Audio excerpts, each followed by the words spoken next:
here we are on my first Sunday. Thank you for having me. Let us pray. May the meditations of my heart and the words of my mouth be acceptable in your sight, O God. Amen. Ah yes, etiquette instructions. Pinky out when drinking.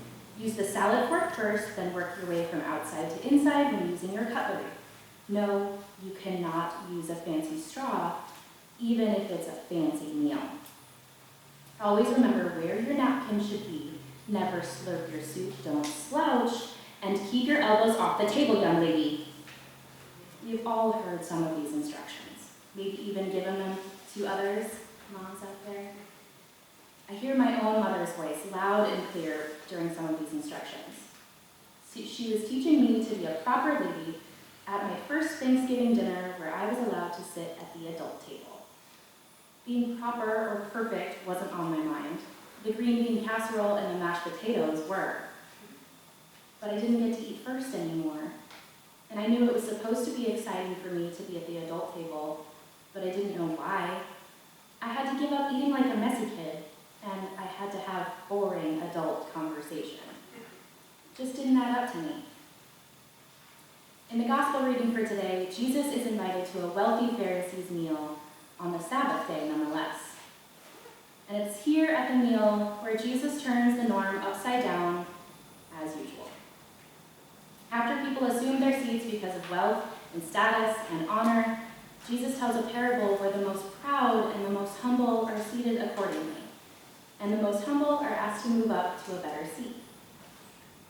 Now, I don't think Jesus actually cared if he sat at the kids' table or the adult table, just as long as everyone had a seat and everyone had something to eat. Jesus knows that there's no reason that seating has to be arranged by class or status, and he knows that those who weren't invited to this rich Pharisee's table are actually the most important to feed.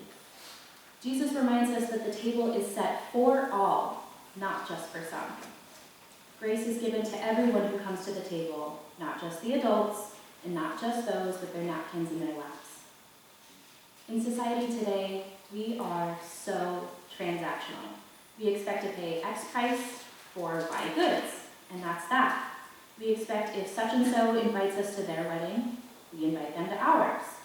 We invite all of the family from places way far away for high school graduation, even though we know they can't come, because maybe we'll get a graduation card in the mail with some money. We expect one thing for another, and it makes sense why we do. Our whole financial system pretty much began with bartering for goods. I'll give you this deer skin for those vegetables, and so on. Equal and opposite reactions happen in chemistry class all the time. If I add this element to this element, perhaps it'll change color. If I add just enough vinegar to the baking soda, then my science fair volcano will erupt.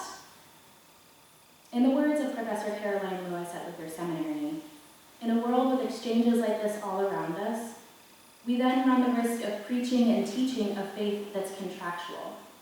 That relationship with God is dependent on a nearsighted notion that God works within the world's existence on agreements and bargains, transferences and contingencies, a quid pro quo relationship rather than a relationship made possible by the unmerited, unearned, unwarranted, undeserved love of God. With this system of one thing for another, or an eye for an eye, we become blind to see the ever-abundant, ever-present love and mercy of God. In the second part of the gospel reading for today, Jesus instructs us as hosts of an event or gathering or party to invite those who are different than us. We invite all to the feast. It isn't about showing our status or being a perfect host for our friends. I think there's something more at stake with inviting those who can't repay you.